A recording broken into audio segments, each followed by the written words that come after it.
جب آپ روضہ رسول پہ حاضری دے لیں، اظہار عقیدت کو پیش کر دیں، درود پاک کا نذرانہ پیش کر دیں، صلاۃ و سلام پڑھ لیں، اور چونکہ زیادہ دیر رکنے نہیں دیا جاتا، بھیڑ بہت ہوتی ہے، آپ کو آگے بڑھنے کے لیے کہا جاتا ہے، تو جب آپ اس جگہ سے آگے بڑھیں گے تو یہاں سے آگے بڑھتے ہی 4 قدم چلیں گے، لوگوں سے یہ کوتاہی ہو جاتی ہے، دل بھرا ہوا ہوتا ہے، اور وہ ان دونوں خلیفاؤں کو نظر انداز کرتے ہوئے باہر نکل جاتے ہیں۔ ان کی نیت میں کھوٹ نہیں ہوتا، لیکن آپ صلی اللہ علیہ وسلم کی محبت اس طرح سے دل پہ ہوتی ہے، ایسے آنسو چل رہے ہوتے ہیں کہ اسی میں آدمی باہر نکل جاتا ہے۔ لیکن ان کی عظمتوں کو نظر انداز اس لیے نہیں کیا جا سکتا کہ یہ روضہ رسول میں آپ کے ساتھ ہے، لہٰذا ان کو بھی سلام پیش کرتے ہوئے آپ آگے نکلیں۔ اور جیسے یہ میں نے رخ بتایا کہ اس طرف سے آپ کا آنا ہوگا، یہ آپ یوں چل کے آ رہے ہوں گے، یہاں پہ آپ سلام پیش کریں گے، اور سلام پیش کرنے کے بعد اس راستے سے آپ باہر نکل جائیں گے۔ جب آپ باہر نکل جائیں گے تو آپ مسجد نبوی کے باہر آ گئے۔ اب اس کے بعد دوبارہ سے آپ کے دل میں یہ خواہش ہوئی کہ یار سلام پیش کیا جائے، یار روزے پہ چلا جائے، سلام بڑا سکون ملا تھا، وہیں چلیں گے سلام پیش کریں گے، تو آپ کو وہاں سے ایک سرکل پورا کر کے دوسری طرف آنا پڑے گا۔ یہ باب السلام ہے۔ یہ باب السلام میں نے اس لیے بتایا کہ اگر آپ کسی وقت اپنے کمرے سے نکل کے آئے، کوئی نماز کا وقت نہیں ہے، اور آپ کا دل تمناؤں سے لبریز ہے کہ آقا کے پاس چلنا ہے، تو پھر آپ کو پوری مسجد میں کہیں جانے کی ضرورت نہیں ہے۔ باب السلام سے اگر آپ داخل ہوں گے تو یہ وہ دروازہ ہے جس سے صرف لوگ اندر جاتے ہوئے دکھائی دیں گے آپ کو، اس سے آنے والا کوئی نہیں ہوتا۔ باب السلام سے آپ داخل ہوں گے تو اتنی دور چلیں گے جیسے یہاں سے وہ سامنے والی دیوار کہ آپ روضہ رسول پہ پھر سے پہنچ جائیں گے۔ آپ کو بھٹکنا نہیں ہوگا، تھکنا نہیں ہوگا، ضعیف لوگوں کو دقت نہ ہو چلنے میں، اس لیے میں نے باب السلام دکھایا۔ مسجد نبوی تقریباً میں نے ہر اعتبار سے آپ کو بتا دی، اور مسجد نبوی کے بعد ہاں اس میں ایک چیز رہ گئی ہے، خواتین کے لیے میں بتا دوں، مکہ شریف میں جب آپ لوگ ہوں گے تو سب ایک ساتھ حرم میں داخل ہوں گے، لیکن مدینہ شریف میں مردوں کے لیے الگ سیکشن ہے، عورتوں کے لیے الگ ہے۔ اس میں ملال کیا ہوتا ہے، گزرے سال بہت سی خاتون ایسی تھیں جنہوں نے مدینہ شریف سے مجھے فون کیا کہ بیٹا ہم روضے پہ نہیں پہنچ پا رہے ہیں، ہمیں بتاؤ ہم کیسے جائیں۔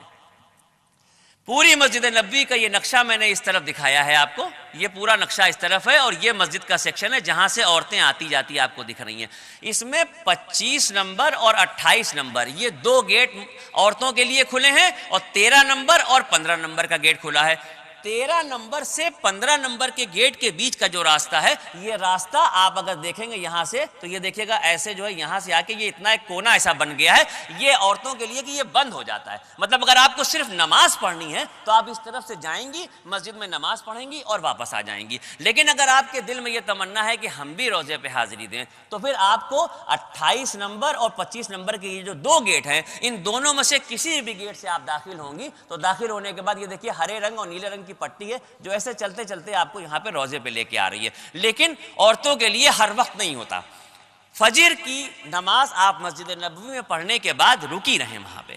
فجر کی نماز کے تقریباً گھنٹے سوا گھنٹے کے بعد کا یہ عالم ہوتا ہے کہ وہ اتنی دیر میں اندر ایک 4-5 فٹ کا ان کا سفید رنگ کا ایک ٹینٹ ہے، شامیانہ ہے، جس سے وہ پارٹیشن کر دیتے ہیں، تو مردوں کے سیکشن کو اس طرف کے حصے سے بند کر دیتے ہیں، اور عورتوں کا یہ جو 28 نمبر اور 25 نمبر کا راستہ جو اس کونے پہ مل رہا ہے، یہاں پہ جو دروازے لگے ہیں وہ کھول دیتے ہیں، اور دروازوں سے پھر آپ کے اندر جانے کا سلسلہ شروع ہوتا ہے، اور آپ اس طرح سے چلتے چلتے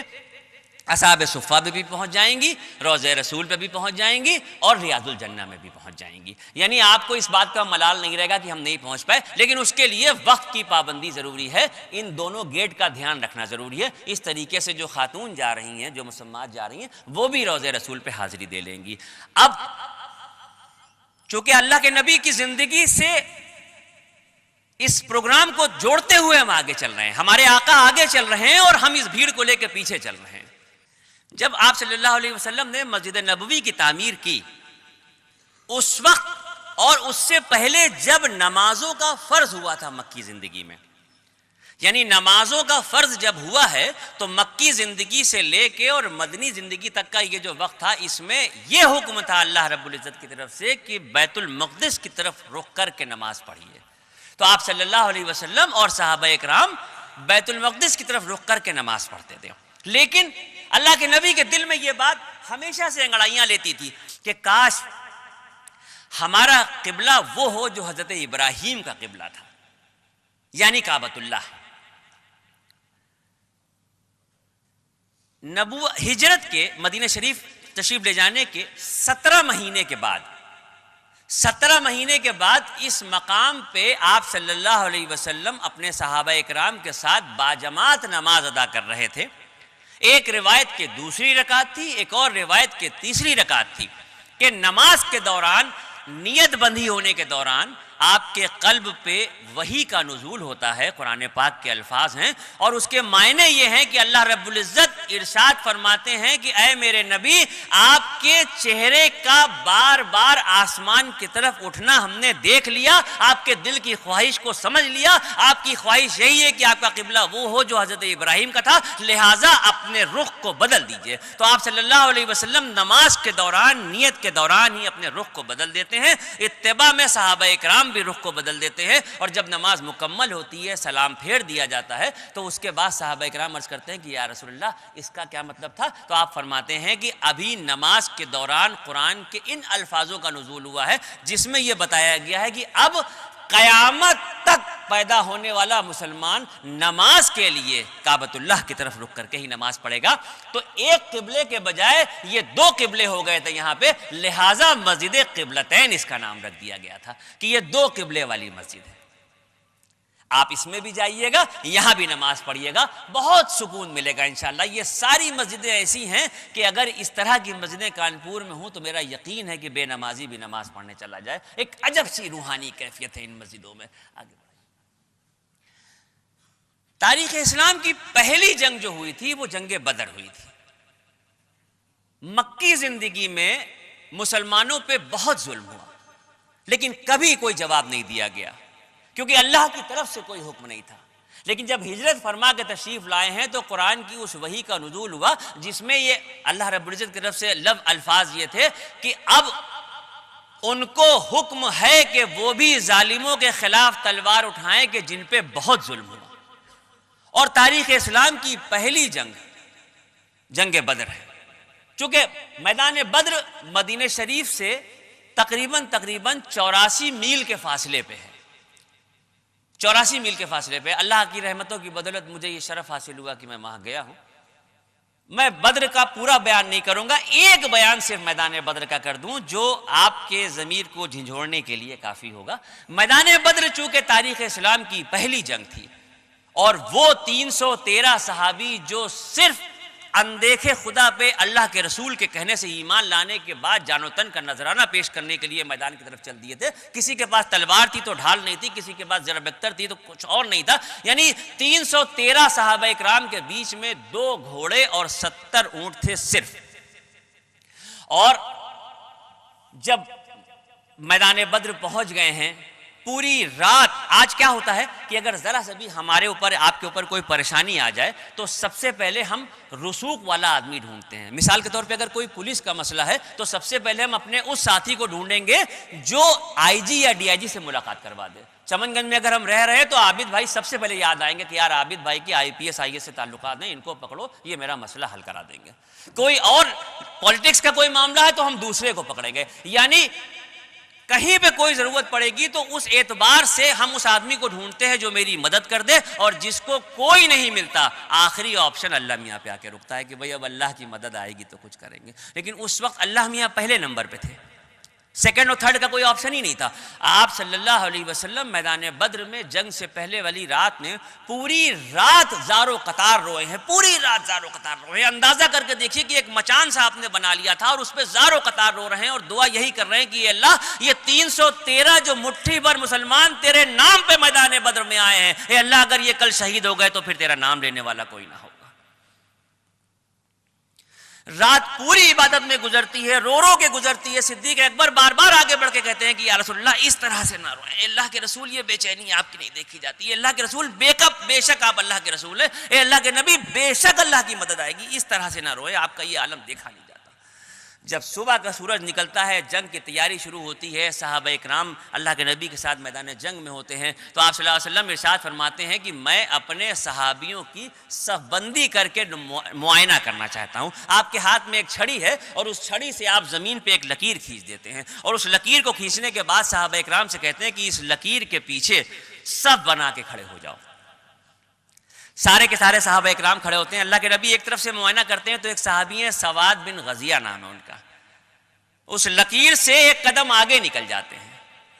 آپ صلی اللہ علیہ وسلم فرماتے ہیں کہ سواد صف میں ملے رہو، صف میں ملے رہو، میں صف بندی کر رہا ہوں، صف میں ملے رہو۔ یہ کہہ کے دوسری طرف جا کے جب دیکھتے ہیں تو حضرت سواد پھر ایک قدم آگے نکل جاتے ہیں۔ آپ پھر ارشاد فرماتے ہیں کہ سواد میں تم سے کہہ رہا ہوں صف میں ملے رہو، میں معائنہ کر رہا ہوں، چھوٹوں بڑوں کو آگے پیچھے کروں گا، صف میں ملے رہو۔ تیسری مرتبہ جب دیکھتے ہیں تو حضرت سواد پھر ایک قدم آگے نکل جاتے ہیں۔ صحابہ اکرام کے لیے تو یہ جو بھموں کی جنبش ہوتی تھی اللہ کے نبی کی، وہ اس سے اشارہ سمجھ لیتے تھے کہ اللہ کے نبی کیا کہہ رہے ہیں اور کیا کہنا چاہتے ہیں۔ اتنی بڑی نافرمانی تو ہو ہی نہیں سکتی تھی کہ 3 بار کہنا پڑے اور وہ باہر نکل جائیں۔ آپ نزدیک تشریف لاتے ہیں، آپ کے ہاتھ میں ایک چھڑی ہے اور اس چھڑی سے آپ حضرت سواد کے پیٹ پہ ایک ٹھوکا دیتے ہیں، ایک ایسے ہلکے سے پیٹ پہ ٹھوکا دیتے ہو، کہتے ہیں کہ سواد میں تم سے بار بار کہہ رہا ہوں کہ صف سے نہ نکلو، صف سے نہ نکلو، تم بار بار نکل جاتے ہو۔ اور جیسے ہی وہ لکڑی کا ٹھوکا دیتے ہیں، حضرت سواد چلا کے کہتے ہیں کہ یا رسول اللہ آپ نے تو مجھ پہ ظلم کیا، آپ نے ہی ہم کو یہ بتایا ہے کہ اللہ رب العزت نے فرمایا کہ اگر کوئی تم پہ ظلم کرے تو تمہیں حق ہے کہ تم اس ظلم کا اس سے بدلہ لو، ہاں معاف کر دو تو بات الگ ہے، لیکن آپ نے میرے پیٹ پہ جو لکڑی سے ٹھوکا دیا ہے، اس سے جو مجھے تکلیف پہنچی ہے، یہ مجھ پہ ظلم ہوا ہے، میں آپ سے اس کا بدلہ لینا چاہتا ہوں۔ چشم فلک نے عجب سا منظر دیکھا، صحابہ اکرام پھٹی ہوئی نگاہوں سے یہ نظارہ دیکھ رہے تھے کہ ان کے 7 جان و تن کا نذرانہ پیش کرنے والا ایک صحابی میدان جنگ میں اللہ کے رسول سے انتقام کی بات کر رہا ہے۔ آپ نے ارشاد فرمایا کہ سواد کیا تم مجھ سے بدلہ لینا چاہتے ہو؟ کہا یا رسول اللہ بالکل آپ سے بدلہ لینا چاہتے ہیں۔ آپ نے چھڑی پکڑائی اور کہا کہ یہ لو چھڑی، اور جس طرح سے میں نے تمہارے پیٹ میں ٹھوکا دیا تھا تم بھی ٹھوکا دے لو۔ حضرت سواد کہتے ہیں کہ یا رسول اللہ آپ نے مجھے غور سے نہیں دیکھا، میرے جسم پہ صرف ایک تہمت بندھی ہوئی ہے، اوپر کا جسم تو میرا ننگا ہے، اور آپ کے جسم پہ کرتا ہے، کرتے کے اوپر سے اگر میں ٹھوک دوں گا تو اتنی تکلیف نہیں ہوگی جتنی میرے ننگے پیٹ پہ لگی تھی۔ سن رہے ہیں، سمجھ رہے ہیں، سوچ رہے ہیں، اندازہ کر رہے ہیں، آپ محسوس کر سکتے ہیں کیا منظر رہا ہوگا۔ منظر سمجھ کے دیکھیے، سوچ کے دیکھیے وہ عالم کیا ہوگا کہ میدان بدر میں اللہ کا نبی انتقام دینے کے لیے اپنے جسم مبارک سے کرتا اٹھاتے ہیں اور کہتے ہیں کہ سواد اپنا انتقام پورا کرو، اور جیسے ہی نبی کریم سرکار دو عالم صلی اللہ علیہ وسلم اپنے جسم مبارک سے وہ کرتا اٹھاتے ہیں تو حضرت سواد کا یہ عالم تھا کہ قدموں پہ گر جاتے ہیں اور جسم مبارک کو اپنے ہاتھوں سے پکڑ کے آپ صلی اللہ علیہ وسلم کے پیٹ کو چومنے لگتے ہیں، زاروں قطار روتے جاتے ہیں اور کہتے ہیں کہ یا رسول اللہ انتقام کا دیوانہ کون ہے؟ میں تو یہ سوچ کے آیا تھا کہ یہ میدان جنگ ہے، یہاں موت اور زندگی کا 7 لمحوں کا ہے، اگر مجھے یہاں پہ شہادت نصیب ہوتی ہے تو مرنے سے پہلے یہ دل میں خیال تھا کہ گزری ہوئی زندگی کے گناہوں کو سوچو تو مرنے کے بعد کیا عالم ہوگا، لہٰذا دل میں یہ خیال آیا کہ اگر مرنے سے پہلے میرے لب ایک مرتبہ آپ کے جسم مبارک کو چوم لیں گے تو دوزخ کی آگ حرام ہو جائے گی۔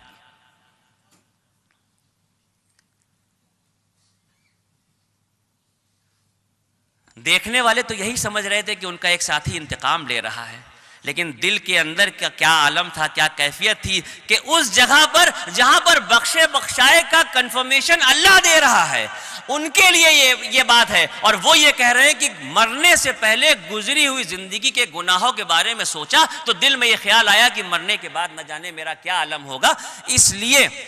ایک بار دل میں یہ خیال آیا کہ اگر آپ کے جسم مبارک کو میرے لب چوم لیں گے تو دوزخ کی آگ حرام ہو جائے گی۔